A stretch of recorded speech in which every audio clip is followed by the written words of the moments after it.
So yun, what's up mga kalapatids? Welcome back dito sa ating Facebook page, Chapsoy TV. For today's video mga kalapatids, kauwi ko nga lang ng bahay at wala tayong pasok ngayon. Bali mamaya pa ulit hapon. At may good news nga ako sa inyo mga kalapatids dahil meron pang umuwi sa atin from Apari, Cagayan. Grabe ang tagal nun mga kalapatids, ngayon lang umuwi at meron pang sticker. Sabi nung pamangkin ko nung umuwi siya nung Sabado mga kalapatids. Kaya tara, pakita ko sa inyo. Let's go! Tara mga kalapatids, pasok tayo sa loop at tingnan natin nga yung umuwi sa atin kung sino siya. Tara mga kalapatids, tignan natin kung sino yung umuwi. Ay, eto mga kalapatids, oh, si Grisel mga kalapatids. Ayan no, ang tibay mo boy. Ayan, Luis Chu, tapos cross ng Koopman. Ayan mga kalapatids, bali kaya ako natutuwa, ilalaro natin to ng South mga kalapatids. Galing din neto, tibay. Gano'ng katagal yung ilang linggo, umuwi daw to, meron po sticker sabi nung pamangkin ko kasi siya nakakita nito nung Sabado. Tapos yung sticker, dinikit niya doon sa may pinto. Titignan natin mamaya mga kalapatids. Tibay nito. Tibay nito mga kalapatids, talagang sanay siya sa sanay siya sa wild, hindi siya nagpahuli mga kalapatids.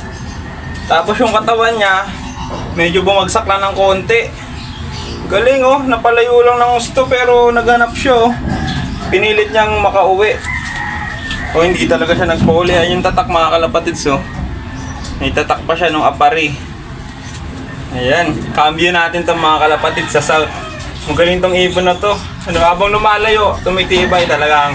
Hindi ko lang nakasikaso nung pagdating na nung last 2 laps kasi nga sunod-sunod na yung event natin nun mga kalapatids, kaya sa South tayo babawi. Ayan, let's go! Bali ito pala yung sticker niya mga kalapatids, itong nasa baba, ito sabi kasi nung pamangkin ko yung tatlo daw nung magkakasama, tapos yung nasa baba yung sticker niya.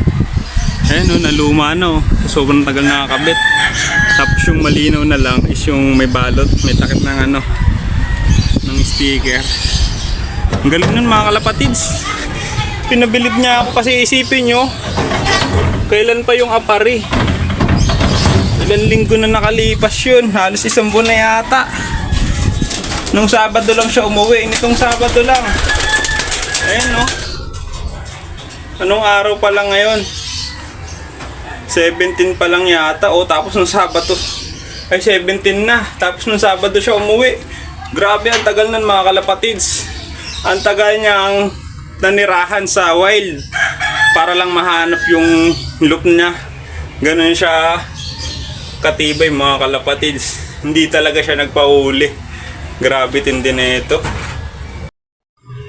So ayun mga kalapatids, bali gusto ko lang sabihin sa inyo na porkit hindi nanalo yung kalapati nyo, hindi na magaling. Hindi nyo lang season ngayon mga kalapatids, kaya hindi yan nanalo.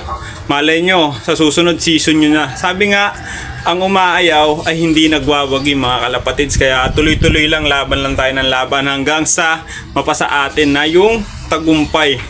Pagka panahon mo na, walang makakapigil dyan. Ikaw at ikaw ang mananalo dyan mga kalapatids, kaya tiwala lang sa itaas at tiwala sa mga warriors natin and laban lang ng laban para sa tagumpay mga kalapatids. Happy flying and good luck. Bye.